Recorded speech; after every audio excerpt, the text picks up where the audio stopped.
Saudara, dalam cerita silat yang berjudul Pedang Langit dan Golok Pembuluh Naga, itu ada pendidikan budi pekerti yang menarik dan relevan di zaman now itu.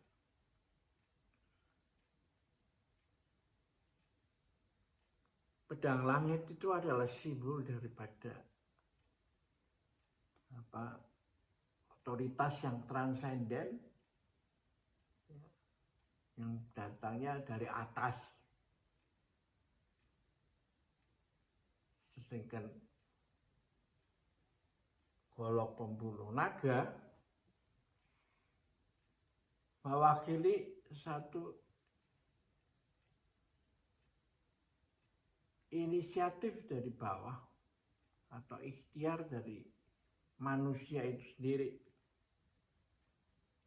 Jadi hidup ini memang dinamika antara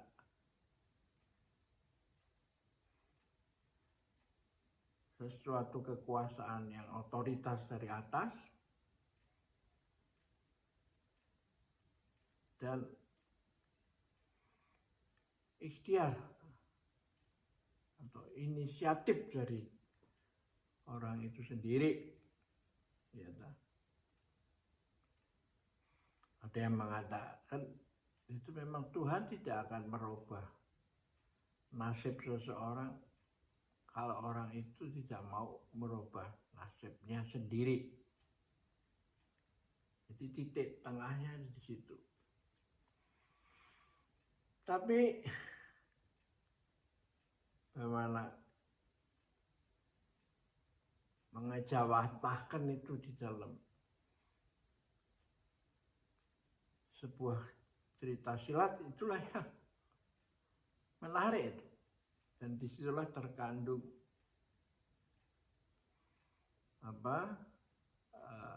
makna pendidikannya itu. Nah, seperti biasanya selalu kisah cerita silat itu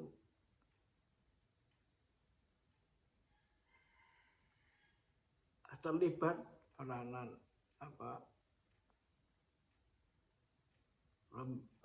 perguruan silat yang tersohor, yaitu perguruan Shaolin itu, yang merupakan cross-cultural fertilization, penyerbukan silang budaya antara kearifan dari India dan Tiongkok gitu ya. Sedangkan dari Tiongkok sendiri yang berbasis pada kitab tentang perubahan I Ching,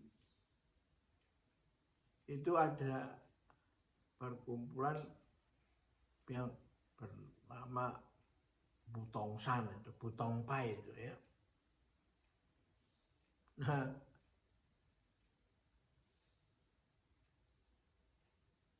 satu hari mereka bertemu di dalam dalam kesempatan kumpulnya berbagai pendekar silat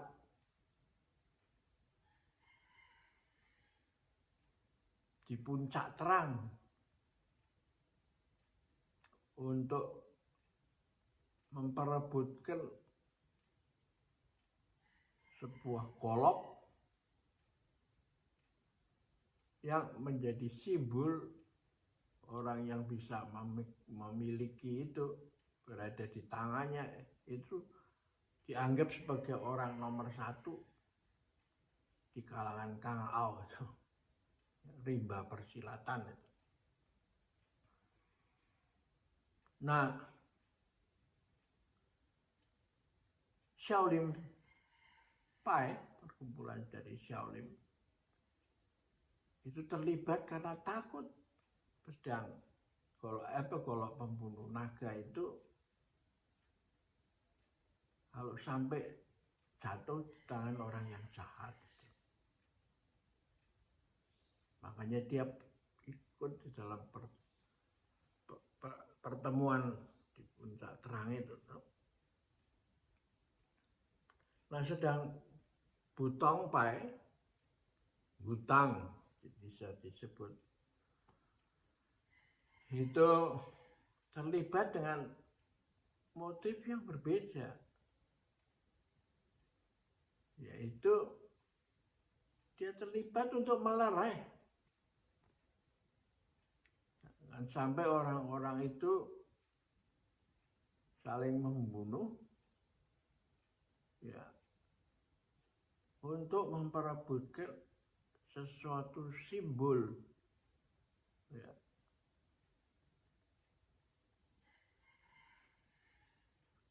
Karena yang diperlukan adalah pembinaan karakter itu.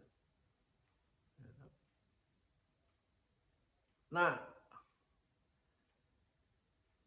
Shaolin menurunkan jago nomor satunya yang terkenal dengan ilmu cakar naganya itu. Nah, Wutang San diwakili oleh Tio Buki itu, Chang Wuji, cucu daripada penemu ilmu Tai Chi itu, yaitu yang Tio Sam Hong, yang usianya sudah mencapai 100 tahun itu. Ya.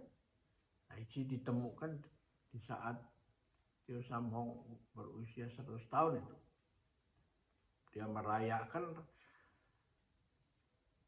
100 tahunnya dengan menemukan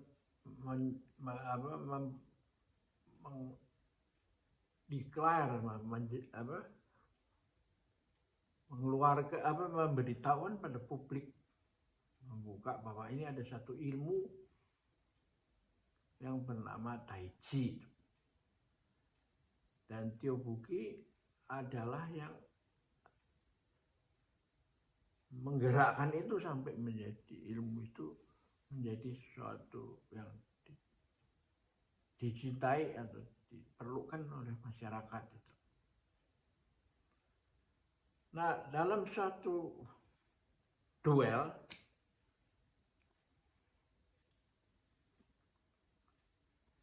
wakil dari Shaolin itu langsung mengeluarkan jurus-jurus itu yang merupakan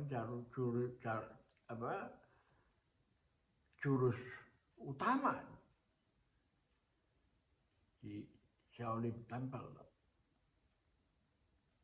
Nah, Tio Buki dalam perkelahian itu dia hanya berkelahi terus ngeles sampai akhirnya pertempuran dihentikan dan guru dari Shaolin itu mengatakan, kamu ini gimana? Kok hanya mengeles-ngeles saja, tidak ada satupun serangan dari kamu nih? Kamu mau ikut dalam pertandingan ini apakah enggak sih sebenarnya? Memang kalau kita tanding dengan sebenarnya Tio Buki itu mengatakan oke, siap. Tapi yang menjadi masalah, kalau Anda menang dan kalah, bagaimana konsekuensinya? Nah, Tio Buki mengatakan,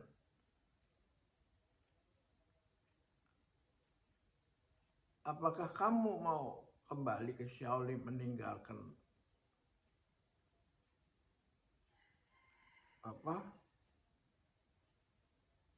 arena memperebutkan ini. Dan kalau saya kalah, Anda boleh menghabisi saya dengan ilmu Anda. Nah, kesepakatan ini terjadi.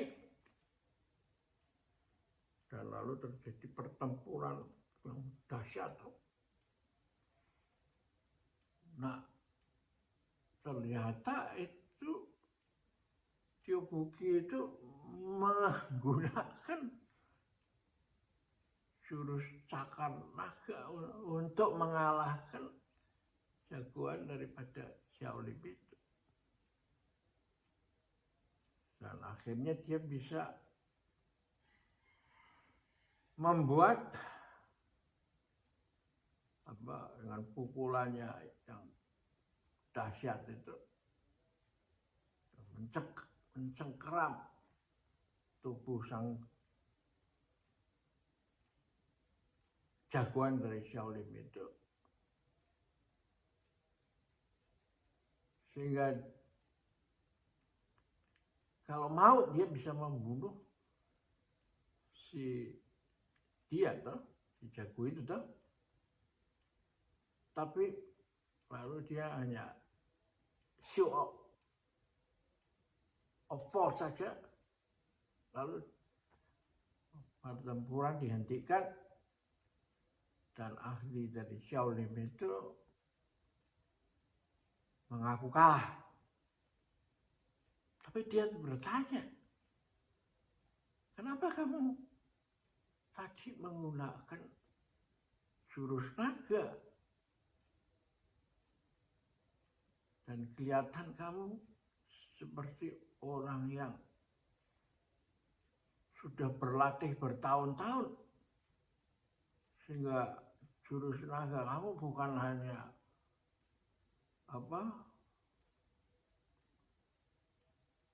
hanya seperti orang yang baru belajar, tapi seperti orang yang sudah bertahun-tahun belajar itu, mempelajari itu atau melatih itu. Nah, Tiobuki mengatakan begini, sebenarnya di babak pertama ketika saya memusatkan pada mengelak itu, saya sedang mempelajari ilmu cakar naga ini dari jagoannya orang nomor satu itu, dari penciptanya sendiri, orang nomor satu ini semua, yaitu Anda itu. Setelah kita perkelahian terjadi, saya pakai itu untuk menunjukkan bahwa jangan sampai pertempuran atau pertandingan di puncak terang ini memberi kesan bahwa ini adalah pertentangan antara Shaolin sama Wutang itu. Ya. Karena saya tidak mengalahkan Anda dengan jurus Wutang, tapi mengalahkan Anda dengan jurus yang Anda punyai sendiri sebagai pemilik, pencipta, dan jagoannya. Jadi saya seperti seorang yang murid yang menerima itu dari tangan pertama jagoannya. Nah, saat itu orang dari jagoan dari Shaolin itu baru kaget itu. Wah, oke, saya kalah dan saya akan kembali dengan rombongan saya dan mengundang Anda suatu hari kalau datang ke Shaolin Temple, saya akan jamu. Ya. Jadi message moral daripada cerita ini adalah menarik untuk budi pekerti itu. Jadi ajaran menang tanpa ngasorake itu nampak sekali ya, dalam kisah ini, yaitu Tiobuki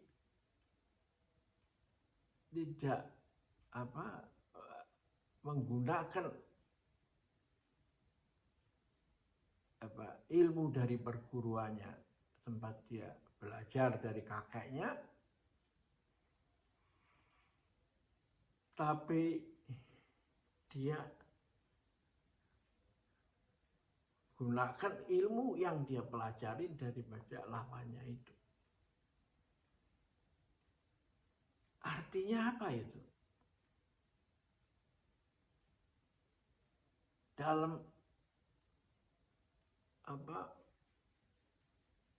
persaingan antar bangsa, antar etnis, antar pengikut atau pemeluk agama, kalau bisa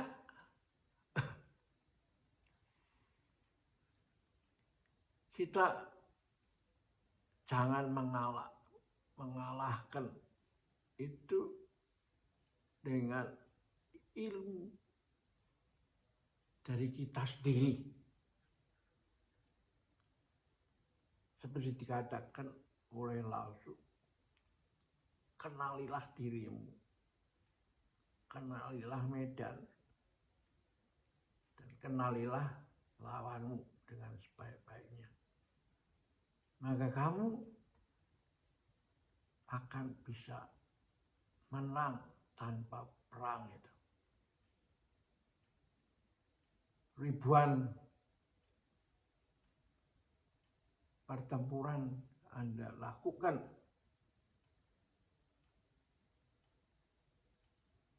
tapi Anda akan selalu menang. Ya. Nah, ini kan ajaran ini ada di dalam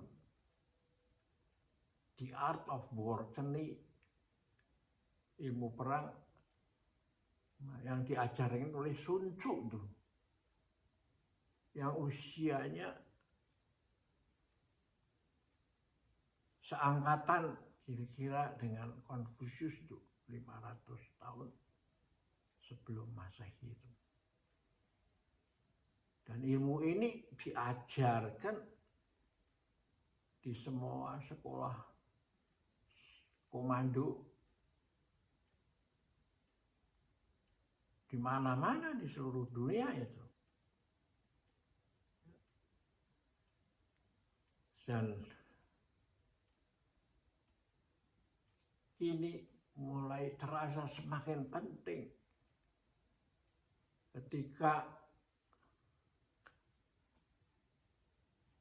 perang yang berlangsung pertama ini dengan perang dingin itu, di mana salah satu blok mau menghancurkan lawannya. Nah, setelah salah satu kalah, maka yang menang itu bukan malahan menjadi perkasa, tapi untuk ngangkat tiap tangannya aja lemes. Gitu.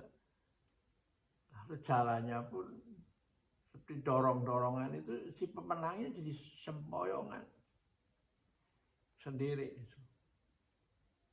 Nah, ini yang tidak boleh terjadi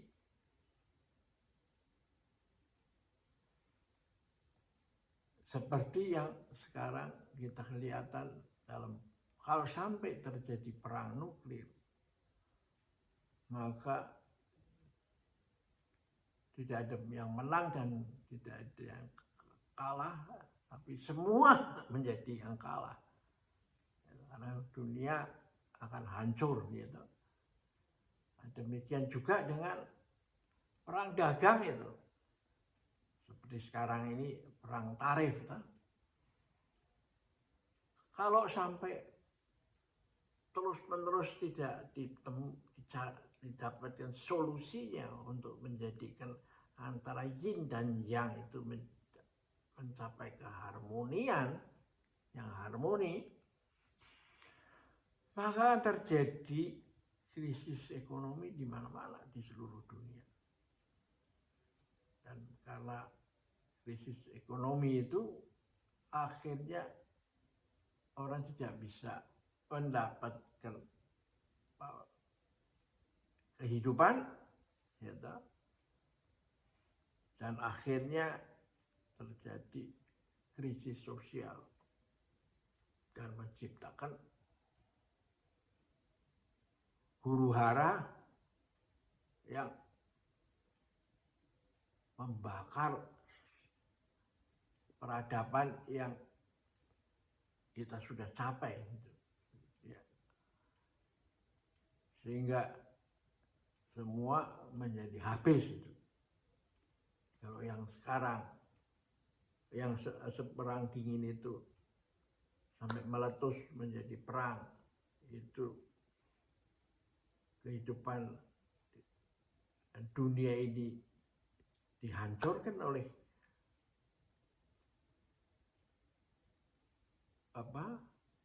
mesin pembunuh massal, yaitu nuklir. Dan dengan perang tarif itu merusak peradaban dengan membuat kerusuhan di mana-mana itu. Ya. Inilah makanya diperlukan sekali tentang ilmu daripada Sun Tzu yang sebenarnya itu. Jadi mengenal orang, mengenal musuh, sehingga akhirnya Anda bisa dengan mudah tanpa ngeluruk, bisa ngeluruk tanpa bolo dan menang tanpa ngasorake. Ini karena Lao Tzu mengajarkan bahwa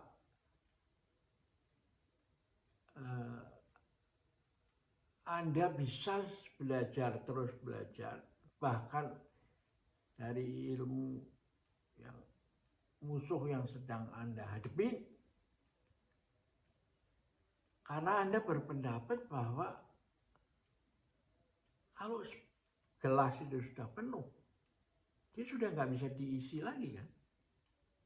Lemari sudah penuh, ya itu sudah nggak bisa diisi lagi, bukan lemari lagi, tidak bisa untuk menyimpan pakaian. Kamar sudah penuh, Anda nggak bisa taruh ranjang lagi untuk tidur kan, jadi bukan kamar lagi.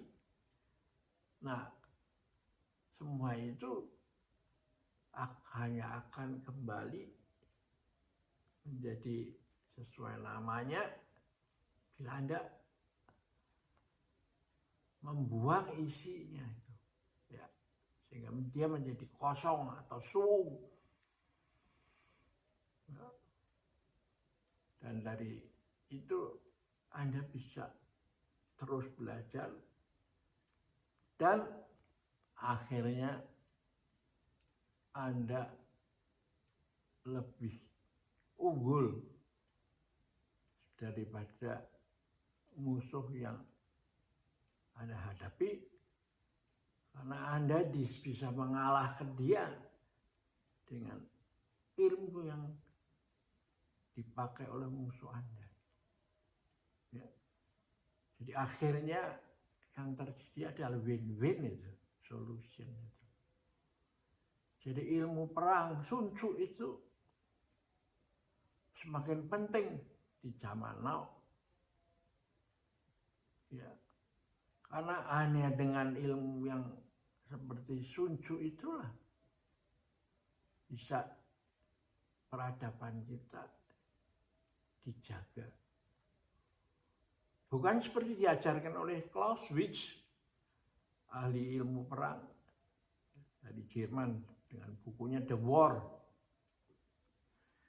Dia mengatakan bahwa perang itu adalah kelanjutan dari kegagalan diplomasi itu. Ya. Nah, menurut Sun Tzu, perang itu dicegah dengan mengembangkan diplomasi atau saling mengenal antar bangsa itu. Ya. Karena itu memang dalam level kenegaraan itu terlalu kaku, ya. Karena segala macam